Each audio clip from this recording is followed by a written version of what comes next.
Colleagues, good morning. My name is Russell Goulbourne. I'm Professor of French Literature and Executive Dean of Arts and Humanities here at King's College London. It gives me great pleasure just to say a few words at the start of this next session. I'm sorry that I couldn't be here this morning. It is fantastic to see so many of you here. This really is a wonderful event.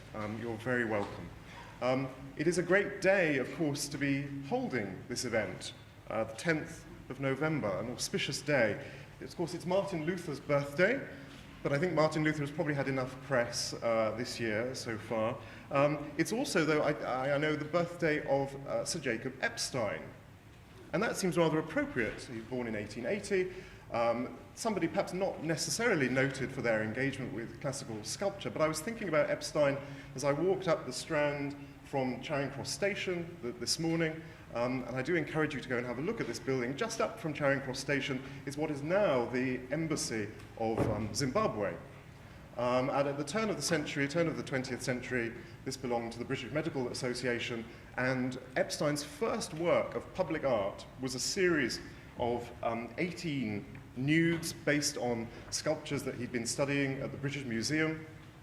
A series of 18 nudes representing different stages of life, decay, and death, a suitable subject for the BMA, I think.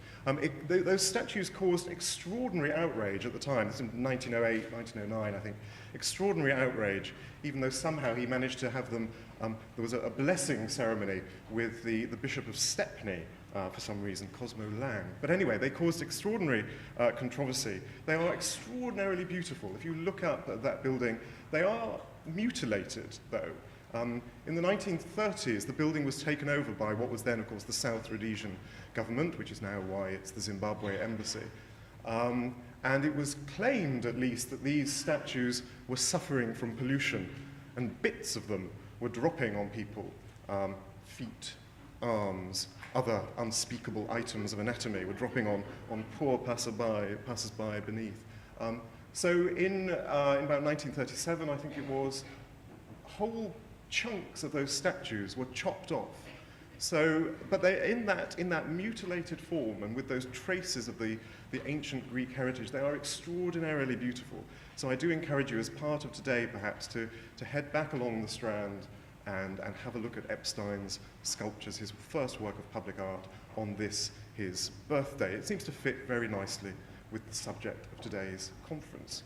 So where better to be having this conference then than here in the heart of London. It is a great pleasure that we're collaborating right across the Faculty of Arts and Humanities and with our neighbour here at the Courtauld as well. And it's great also that we're collaborating too with Minerva and with the Musée d'Art Classique de Mougins. And it's a particular pleasure to welcome Christian Levitt and his wife here today as well. I'm really grateful to you all for being here. I'm particularly grateful to Michael Squire, my colleague, for running this. Michael is, as I'm sure you will appreciate, a dynamo, and I do not know how he does it all, but he does it, and I'm very glad he does. So thank you all very much indeed. Enjoy the rest of today. Thank you.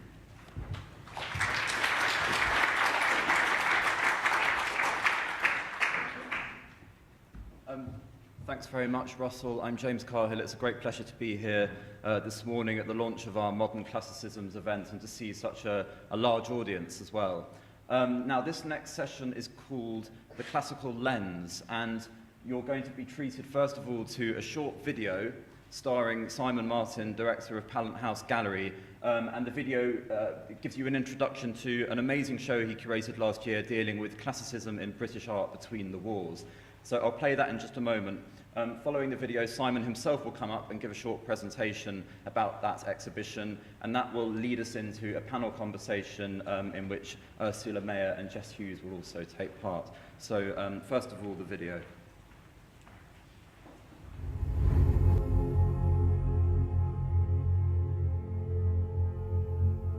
So the Mythic Method exhibition goes from 1920 to 1950, and really that's a fascinating moment in British history, in European history, and world history.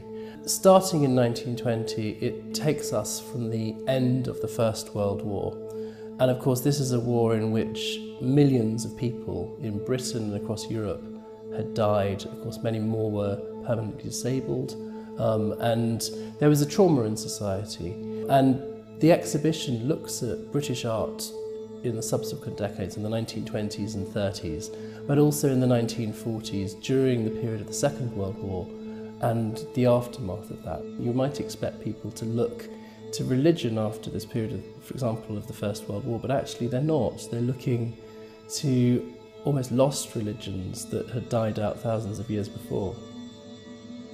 The title of the exhibition is actually inspired by an essay by T.S. Eliot. In 1923, he was writing about James Joyce's famous modernist novel, Ulysses. And Ulysses takes its structure from the Odyssey, about Odysseus or Ulysses travelling back to his family after the Trojan War. And what T.S. Eliot said was that in using this structure from ancient myth, Joyce was using a mythical method, he calls it, to understand the uncertainties of the present. And what this exhibition says is that many artists in the 1920s and 30s were doing the same thing. They were using the classical past, images from ancient sculptures, and using Greek and Roman myth as a way of understanding the uncertainties of the 1920s and 30s following the First World War. In the 1920s in Europe, there was something called the return to order, and artists such as Pablo Picasso, who had been Cubist, and Giorgio de Chirico, the Italian artist, and Gino Severini, who had been a futurist artist, having been abstract, they looked to these kind of classical ideas. And the same thing happened in Britain. So you have artists such as William Roberts and Wyndham Lewis and Edward Wadsworth, who had all been abstract artists before the First World War. And what happens is in the early 1920s, they start to do these paintings which have an element of calm. The figures are aware of artists such as Picasso in Europe, but they're also looking back. For many artists, myth provided a way for them to look at new understandings of human psychology, for example. So one work that we have in the exhibition is a sculpture by an artist called Glyn Philpott. Philpott was homosexual. The myth of Echo and Narcissus was that Echo, the nymph, was in love with Narcissus and he was in love with his own reflection. And Freudian readings often said that the Narcissus myth partly explained homosexuality. And so for Philpott, that was a coded way of dealing with his own life and his own desires. Classicism in some ways has had a bad press because in the 1930s in Germany, the Nazis used classical language in some of their official art and in their architecture. This never happened in Britain in the way you don't have a kind of fascist imagery. You have a very playful imagery, but actually, of course, what happens is towards the end of the 30s, you have the kind of lead towards the Second World War. And for artists in Britain in the 1940s, classicism was often used to convey the idea of a culture in ruins. During the London Blitz, for example, an artist called Frank Runekers depicting these classical statues in this bombed site. And for some of those artists in the 1940s, they chose certain myths which conveyed the anxieties of the period, of the post-war period. And we finish with work by Henry Moore. He does a series of drawings for a play about Odysseus or Ulysses, who is returning from a war back to his family. And so there would have been certain kind of contemporary kind of resonances, I think, for him during a war, depicting this story about what happens after a war. People always want to put things into movement. You have the vorticists, you have the cubists, and you have the surrealists, and there's always a rush to the future, that people are constantly looking forward and they're looking to machine forms and modernity. And actually, what this exhibition is saying is that people don't always do that, and that in a difficult period of time, often, people look for reassurance. They look for reassurance in the past.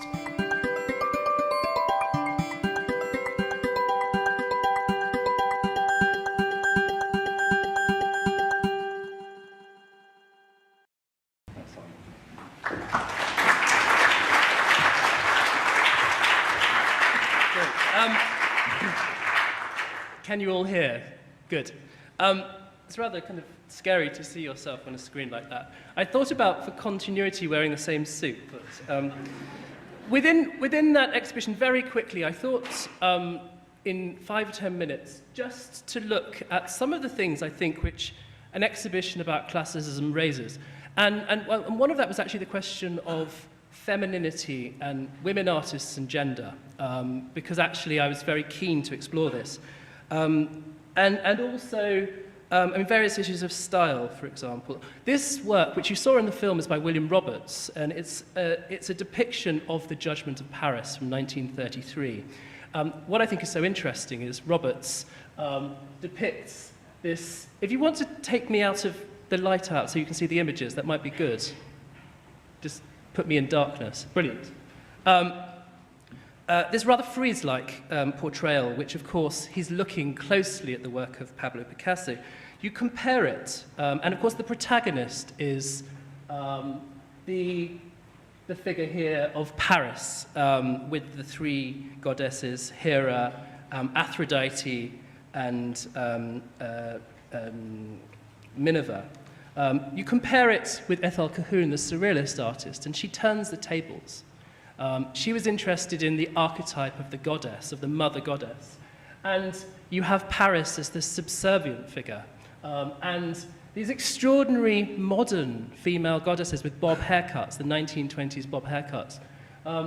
So using that classical framework to actually say something about herself and society, she often traveled to the Greek islands and was great friends with archaeologists in Athens. But within the exhibition, one of the things that interested me was actually, in terms of archetypes, how so many of these modern artists returned to ideas from classical sculpture. And, of course, this is a work by Dodd Proctor in the Tate. Dorothy Proctor, Dodd Proctor, another female artist. And this actually, in 1927, was judged in the Daily Mail, by the Daily Mail readers as the picture of the year at the Royal Academy. Everything about it, in many ways, encapsulates modern classicism, that sense of calm, of repose, drapery, stillness, and idealized beauty. And, of course, she was looking at works such as the Sleeping Ariadne, and of course a version of this forms the major image that is being used today. This, of course, is a Roman copy of a Hellenistic sculpture in the Vatican. But on the right-hand side, you see a work by Lancelot Glasson. Who here knows Lancelot Glasson's work? A completely, pretty much forgotten figure. But he, again, was another artist who, in, I think, 1926 or 28, one of his works of a young rower was judged to be the most popular picture at the Royal Academy. What's so interesting about Glasson is that he actually lost a limb in the First World War, and yet all of his work in the 20s was about idealized athletes and the body complete. And I think that that notion of fragmentation, which has been touched on in the other talks, comes up quite a lot in his work. These artists were not only looking back to the classical past, but they were looking back to other artists in the Renaissance and the 19th century. Glasson, you can see the figure on the left is a reference to an Ingres figure of a musician, but also to Titian's Andrians in the Prado, and of course Titian also looking back to that statue in the Vatican. Other artists, such as Frank Dobson, British sculptor. In the film you saw the sculpture of Osbert Sitwell, the bronze brass head, which is actually very much influenced by a Roman head in the British Museum. But here, he's also looking to the work of his friend, Aristide Maillol, the kind of French classicist. The work on the left from 1923 and on the right of 25. And the same thing happens with artists such as Meredith Frampton, and he painted this extraordinary painting on the right of Marguerite Kelsey. It's the epitome of modern classicism. You can hardly see the brushstrokes, the sense of poise, of stillness. He was looking, of course, to works such as Jacques-Louis David's portrait of Madame Récamier from 1800. The reference, of course, in the white classicizing dress.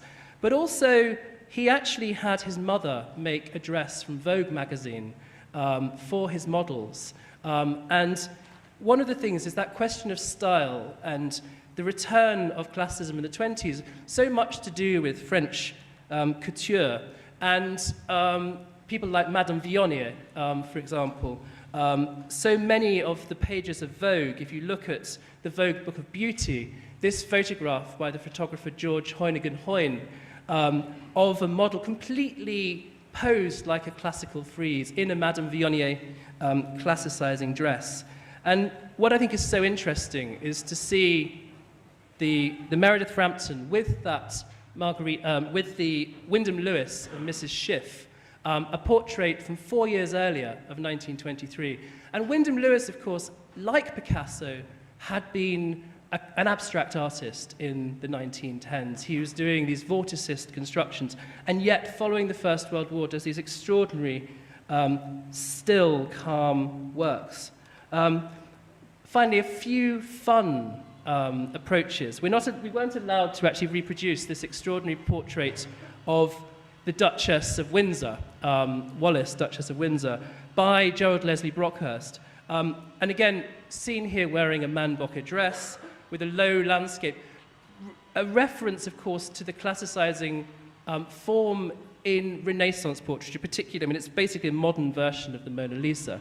But finally, in terms of fashion, perhaps the party to end all fancy dress parties, really, in 1935, there was a party at Claridge's called the Olympian Ball, and everyone from society seemed to be there. And a photographer called Madame Yvonne, who was a pioneer in colour photography in the 30s, a technique called Vivex, of colour separation, she actually got quite a few of the sitters back and posed them in her studio. So on the left, for example, you have Mrs. Anthony Eden, the wife of the Foreign Secretary, as the muse of history. On the right, you have the Duchess of Argyll, the infamous Duchess of Argyll, as Helen of Troy. And on the left, Violet Baroness von Garnham as Europa with the bull. And on the right, I think it's Mrs. Henry Hunt as Dido of Carthage. Now, this party, in many ways, encapsulates so much of that interest in terms of literature, fashion, and artists in the 30s. It could, in some ways, be seen as frivolous. But actually, it was also, I think, incredibly forward-thinking. You look at these photographs, and they could almost be from the 1980s. And I think that's a good point for us just to start in terms of thinking about mythology and how mythology has inspired in all kinds of different ways. So we'll leave it there, shall we? Great, thanks.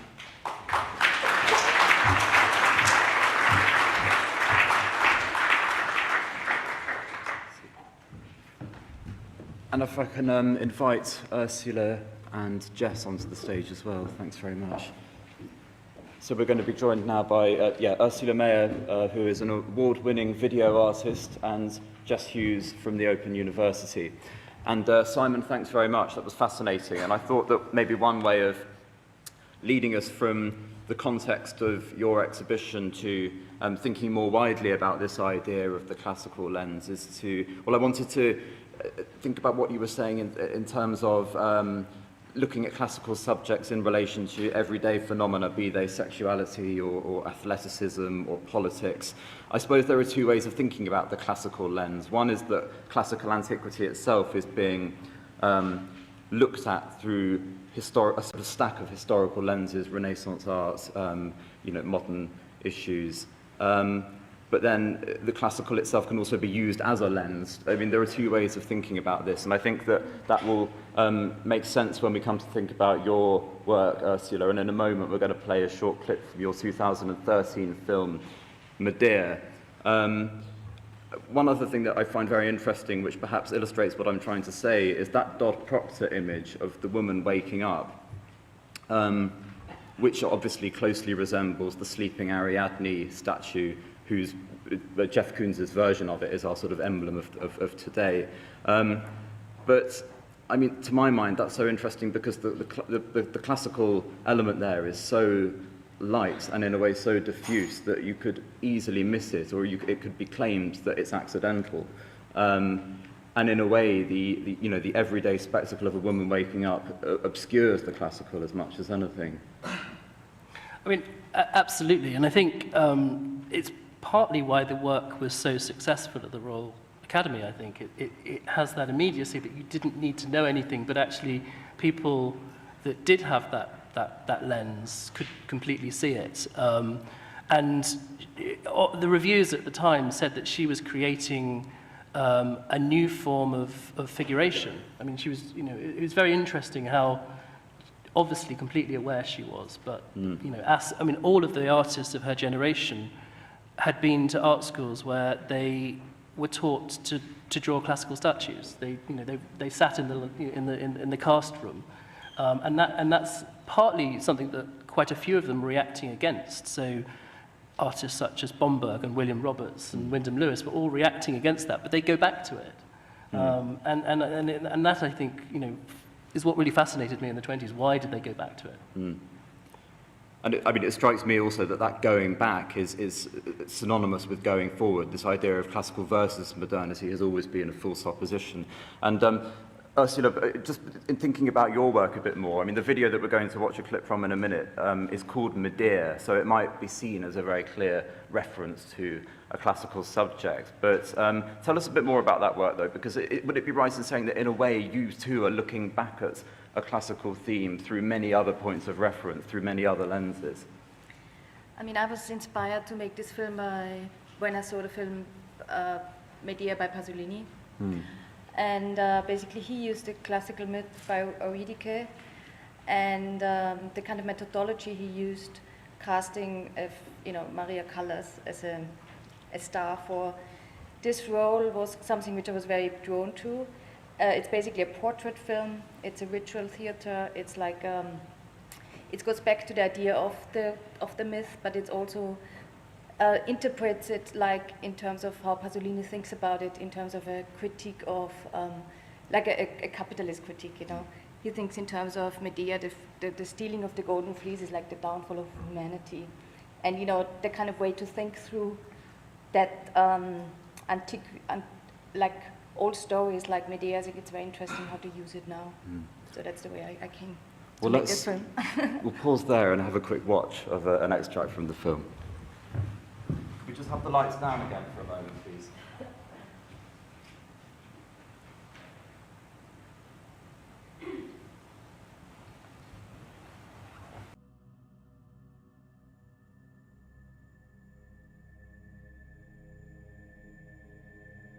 One plane which unravels outward to subsume you, watcher, listener, witness, participant, the caves of the ritual golden grain, the theater of the flesh.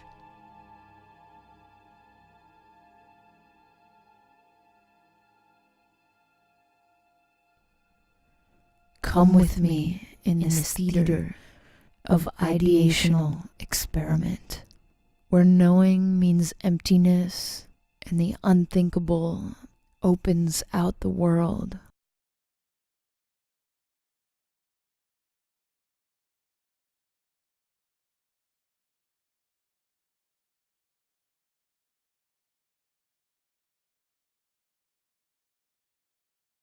Where identity destroys when it defines, but multiplicity is self as rhizomatic creativity.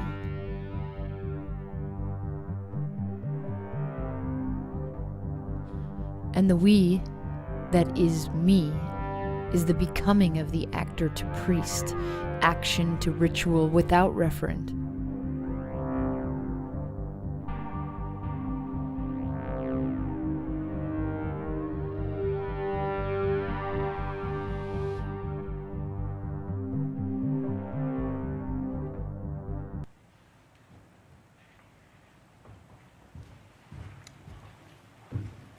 Well, that's just a glimpse of a longer film, obviously, Ursula. But, I mean, one thing that fascinates me is the model you used, or I say model, the actor who plays Medea, because in a sense there's a link perhaps there to what you were talking about, Simon, in relation to Glyn Philpott and the classical as a way of sort of distilling ideas of sexuality and gender. That seems to be at work as well in your choice of that actor. Could you tell us a bit more about him? Her or him, yeah. I guess Medea is the kind of prototype for for gender fluidity of antiquity, you know. The qualities of Medea, she has like the kind of masculine and the feminine qualities. So I was basically just casting one person, which is J.D. Sampson, and in this sense I basically took on the mythology of Pasolini. She's like a musician. I don't know, I guess a lot of people know her. She was in a band called Le Tigre, and then she had her own band which was called Man, and she herself is a spokeswoman for LGBT rights. And so I casted her as Medea, and she basically plays every role. She plays Jason, she plays Medea, and she plays also the children. So I really wanted to play with this idea of gender fluidity and what Medea stands in. I mean, this is one layer of the film, but you know, as you said before about femininity and antiquity, that's something which we were interested. So that's kind of the idea which, in terms of the cast of the film, yeah. And we've got some images here. This shows that's the installation, isn't it, of the film at the Hayward Gallery in 2015.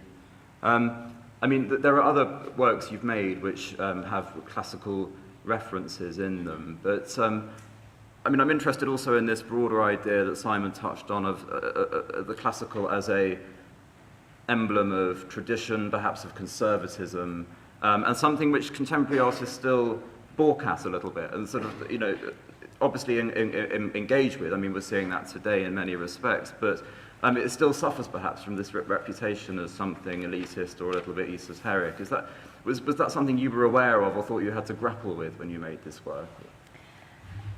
I think because I attached it through someone like Pasolini, who was this kind of, you know, rebellious filmmaker, you know, and the way he used it, you know, and I guess that there's a lot of, I think this kind of old mythological stories, they have a certain truth in it. It's all about, you know, tragic and down, you know. So I think we always can come back to it, you know. It's not like by accident that a lot of people still use it in opera or theater, you know. There is some kind of eternal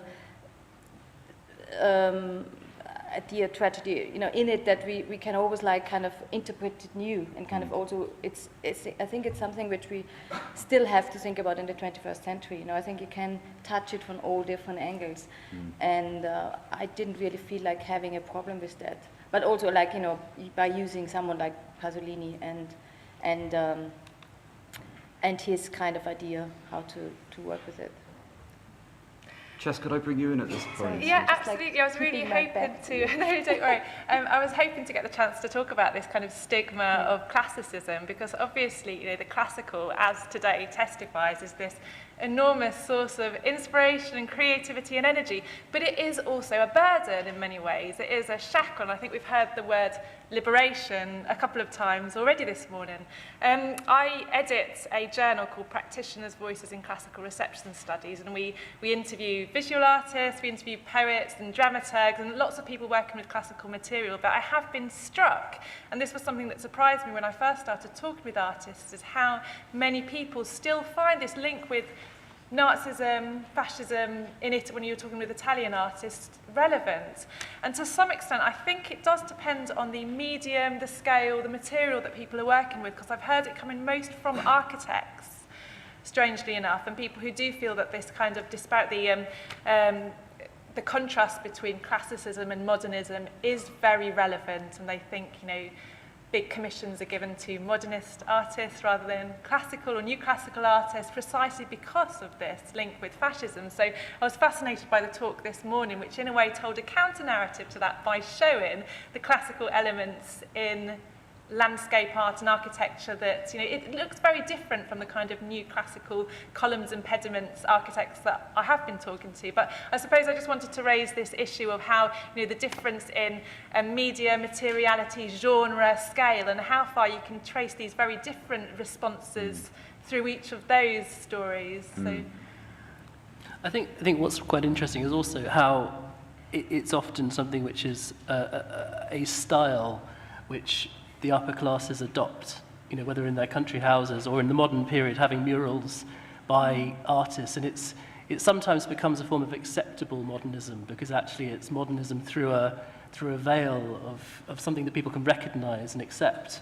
But actually I think with the exhibition I felt it was important that we had to acknowledge the difficulties in Germany, in Germany and Italy, but actually what's so interesting in Britain is actually how often it's been a playful interpretation, and I think actually the fact that it's enabled subcultural explorations, I think is something which is, you know, very interesting in this country, and I think, you know, in France as well, you know, in other places as well. I mean, I think this idea of classical influence is also something very interesting here, and the use of the word influence, which I think has its limitations. I mean, in relation to your show, Simon, there are clearly British artists between the wars who we can say were influenced by classical subjects, but I think influence is not the whole story. I mean, often it's much more diffuse and ranging and tentative than that. And I mean, Ursula, for example, would you refer yourself to a work like Medea as having been influenced by the classical, or do you think that puts the work in too much of a subordinate position? I think I'm kind of more interested in the way how you could interpret it, you know, in a very different way. For example, the way, you know, how would you think about it now? You know, what would you do with this classical myth now? So, for example, the killing of the children. What would that mean? It means, like, you know, the offspring.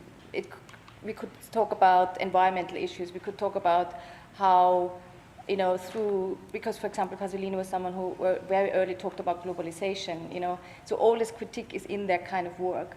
Even his work is, you know, it's a costume drama. You know, the way he works with it is a very transgressive way to use that kind of classical content, but all the themes around it and what it could mean for now. I think that's something which I think that there's this kind of potentiality in that material, you know, which we can still use and transform and work with. And I think, I mean, if artists are interested, it's fine, you know. If not, it's not something which is a must, but I find some of these works interesting to me, and I'm sure at some point I will maybe come across another maybe mythological story or object or something which maybe triggers another way of thinking through contemporary issues. You know, I think that's what I'm really drawn to. I think the interesting thing is that it's not a linear connection. You know, different influences. A sculpture might be buried for hundreds of years and then emerge in the Renaissance, and suddenly it has influence at that point, and nobody's seen it for hundreds of, you know. So, and in a culture, you have so many different manifestations, whether in literature or music or opera, and it might be that people are not responding to the actual, you know, historic thing itself, but a whole variety of other manifestations of that. And I think it's, you know, it's about a framework, isn't it, really, rather than a direct influence sometimes. And I mean, this reminds me also that mythology too has a much broader sense than just classical myth. And your mentioning of Pasolini, Ursula, made me think actually of that, you know, sad but intriguing parallel between Pasolini being murdered by, I think it was thought to be rent boys, and Winckelmann in the 18th century meeting a similar end, and the way in which we can construct these sorts of parallels between the mythology or the reality of each of their lives. Myth, you know, spills into all of these sorts of broader contexts and situations. Just there's something, you know, that you might be able to say about politics in that regard, and there are some images here that I know you've Oh yes, okay, so Robin Robin will probably recognise these because I came across them a couple of years ago. There was another very interesting workshop at UCL called Civilised Bodies, and it was looking, well, I in particular was looking at the kind of last years of Italian fascism and some of the like very, well, uncomfortable viewing. They are really things that came out, and I sent them across for the PowerPoint just because they seem to encapsulate so many of the, the themes of our session, this kind of binary of gender, the obvious association of classical sculpture and warfare, the idea of the fragment and the ruin, and something that's come out today that I suppose we're going to, well, today and in the last year with lots of online debates about colour and sculpture and the way that we look at whiteness, the idea of whiteness, and try and recolour the past as well. So I think that, but really it was more of a step to understand later unfolding histories of contemporary art and the way that, these may or may not be in the minds of artists, picking up again on that theme of stigma, and the fact, how far are we obliged to remember, impelled to forget things like this, and how far can we ever really escape them as part of the history of classical sculpture? And the idea of the fragment as well, I mean, that's something, so talking about all these different, well, the capaciousness was a word that Robin used this morning about, the richness of classical art, and something else that's come out of the work on the journal is how not only are there many, many different kinds of responses, but the same object will sometimes, kind of in a very short space of time, lead to completely alternate responses. So someone will see a statue like a Venus with no arms and think of it as a symbol of timelessness. Others as something very rooted in a particular historic moment. It sort of evoke ideas of loss and decay, or in other instances, things like triumph and hope and survival and renewal. So I think, this is another, when we say, why was there this kind of return to Ursa? In a way, it is to do with the zeitgeist and war and peace and nostalgia and things, but also just the very richness of the classical. Yeah, I mean, I think this image of the Venus de Milo is easily one that could have featured outside in the cabinet, which, if people haven't seen it yet, features a whole, out in the hallway, a whole sequence of different interpretations and versions and echoes of the Venus de Milo in art. It's interesting to me also here this idea of the portability of the classical as a portmanteau, something you can bundle up and carry along, and it's sort of portable meanings as well. And the role of the internet as well in the digital and ephemerality. I mean, it just came to mind here because it's actually very difficult to study these things because so many were ripped down when Mussolini's regime fell. So the actual materiality of the object, we don't have that. We have postage stamps and we have, other kinds of reproductions. But I think that's probably it's interesting in this case, but a broader issue that we all want to think about, how far our interactions with, sculpture, this very material objects that I think Mark this morning talks about in terms of being a time machine. We have these sensory engagements with sculpture, but how does that change in the digital world? I don't know if that's something that we want to think about.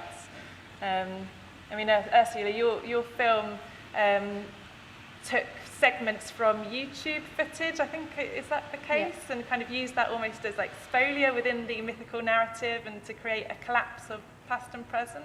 Yes.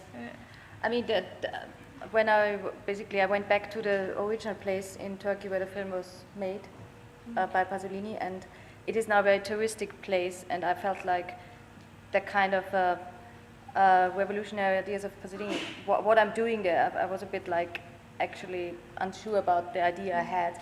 But then there was this uprising in the Gezi Park in Turkey just after I came back from the shoot, so I took some YouTube material out and edited in very short sequences. So yeah, that's an interesting way to connect that. Yes, and really makes it kind of the moment as well as the kind of mythical time, and continues that kind of temporal collapse that you see in the costumes as well, and some of the kind of ritual objects. I thought that worked really, really wonderfully. I've got one final thought for all or any of you, which is this idea of nationhood that we see obviously just in this propaganda card here of the supposedly French Venus being stolen by the American Italy, soldier. yeah. So immediately ambivalent. And Simon, there was obviously a strong rationale for having a show about classicism in British art, but maybe you could say a bit more about the link between classicism and Britishness and why that was important, and whether it's still important to think of classicism in relation to nationhood in that way. One of the things that interested me was an exhibition held at the Warburg Institute, I think in 1941 or 43, I think it was. And it was organised by Wittkow and Saxel, who both, of course, were German and Austrian Jewish emigres. And it was looking at Britain and the Mediterranean. The whole exhibition, which was a photographic exhibition, looked at this idea of how British culture related to a classical past. And of course, you think about country houses, you think about the Romans in Britain, our coinage, people like Eric Gill in the 20th century, some of the pre-Raphaelites, etc. And what was so interesting is these two German Jewish art historians were actually, in their adopted country, creating a history, a classical history for their adopted country that wasn't to do with the Nazis and wasn't to do with that political appropriation that had happened in Europe. It was actually creating a sense of a kind of noble tradition and saying that actually throughout the last few hundred years, Britain has been a classical country. That it's not necessarily true, I don't know. I mean, it has some truth in it. But it is also the fact that I think after the First World War, the other moment is so many of the war memorials in Britain took classical figures. They were classical structures in terms of the architecture, in terms of, you just have to go to Hyde Park Corner and see the Machine Gunners Memorial, and it's based on a Praxiteles statue. And it's not to do with, a memorial to people who are actually using modern warfare and machinery. It's this, and it's, that I guess is all about a way of understanding and rationalizing everything that's going on around us, isn't it? Can I perhaps open this up very briefly to any questions from the floor before we close the session? We've got one over here from Mary. There may be a microphone on its way to you.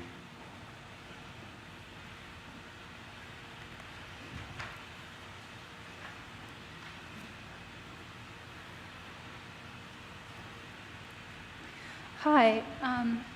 I was just wondering if any of you thought that there was a call to order going on right now in contemporary art, and if so, how would you recognize it? What might its hallmarks be if something like that is going on? Is it possible even? Mary, sorry, could you just repeat the question? We couldn't quite hear. I'm sorry, is the mic not working? It's just a little echoey. It's the roadwork. I'm so sorry. I was just wondering if anyone thought that there was if you think there is a call to order going on right now in contemporary art, and if you think there might be, what are its hallmarks? How would you recognize it? Is a call to order possible? Is there a call to order? Yeah. Yeah. I think the interesting thing is actually, of course, there is a conservatism and a nationalism in society internationally. And just as in the beginning of, the end of the 18th century, and the beginning of the 19th century, you have this rise of classicism in the 1920s and other periods. Does that mean visually it's classicism? I'm not sure, because I think the response to that nationalism and conservatism comes out in different ways. Some elements, of course, we have artists that are working in that way. I don't know what you think. I mean, Jess and Ursula, the question was, are we experiencing a call to order again at the moment, a return to classical order in some sense in contemporary art and culture? I think we'll probably only know in about 50 years' time if we are. Not that I would feel comfortable in arguing for. I mean, order is quite a loaded term, isn't it? A call to chaos, possibly. I think also we don't tend to have movements as such these days, with a whole group of artists influencing each other in a very closely stylistic way. I think it's so much about individualism. So, I mean, maybe. Any other questions? Sarah here at the front, and then can we have the microphone along? Thank you. Just in response to the fascinating exhibition I didn't know about by Wittke and Zaxel, two things. I mean, there was a huge, of course, Hellenistic tradition in Germany with Goethe's trip to Italy and things that was absolutely fundamental in terms of being learned. And likewise here, I think you must just evoke the whole business of literae humaniores being taught at schools and in universities and being the basis for the education of a gentleman, and its link also to the whole scenario of 19th century etymological research and people's understanding of the actual language they were speaking, for starters, but also in terms of the kind of habilitation, to use a German word, of these German emigres. They were touching on something that was both a common heritage, but everyone is very scared of broaching psychoanalysis here. I mean, there's been a lot of work done on their, not a lot, but on their becoming English gentlemen, their change of vocabulary, their assimilation via common values. And at the same time, when people are talking about ruins and mutilation, there's also, I mean, I just want to throw it in while I've got the mic, there's the whole scenario of Winnicott and the idea of reparation. So there's not only this idea of a commonality, but the idea of one psychologically wishing to replace, I mean, there are lots of funny cartoons about it, but psychologically wishing to fill in the blanks and recreate the missing limbs and hacked off bits. So I think there's something very deep and interesting that one could talk about in terms of the exhibition Simon talked about. Thank you. Simon, I mean, one thing I would just say that occurred to me, Sarah, that's very interesting in relation to that, is how, of course, this idea of the making of a 19th century gentleman and all of the classical associations that has, it just took me back for a moment to what Alex Singh was saying before about how those same ideas are, of course, embedded in classical text too. It's very interesting how we find the later uses or abuses or identities of the classicism prefigured and compressed in classical texts. We must move this on in a moment, but there was one more question here. Yeah, a word that I was surprised not to have heard yet in this discussion is the word violence, actually, picking up on some of what's just been said. It seems to me that, again, we need to make a distinction here between at least two things. For all that we think classicism is a capacious idea, it seems to me that there's an important distinction to be made between a kind of formal classicism or a classicizing aesthetic, which you're right, we see very much in that kind of serenity, you pointed out the invisible brushstrokes, that kind of almost slightly glossy, impenetrable surface of some of those British classical works. So on the one hand, we've got that kind of classicizing serenity, and where the classical object is an object as it is here that might have violence done to it by some other culture, barbarian kind of culture that might come at it.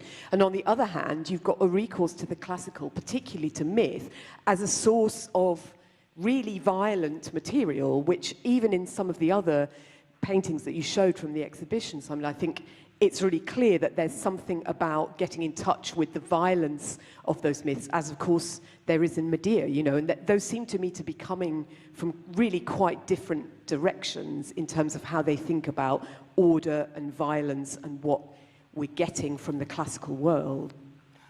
I think the thing that I struggled a lot with is actually this dichotomy of classicism and romanticism, and of course, you know, order associated with classicism and stability in a sense, and romanticism as this kind of chaotic other. And actually, I think in so many manifestations, particularly with artists like the Surrealists, for example, they're interested in both.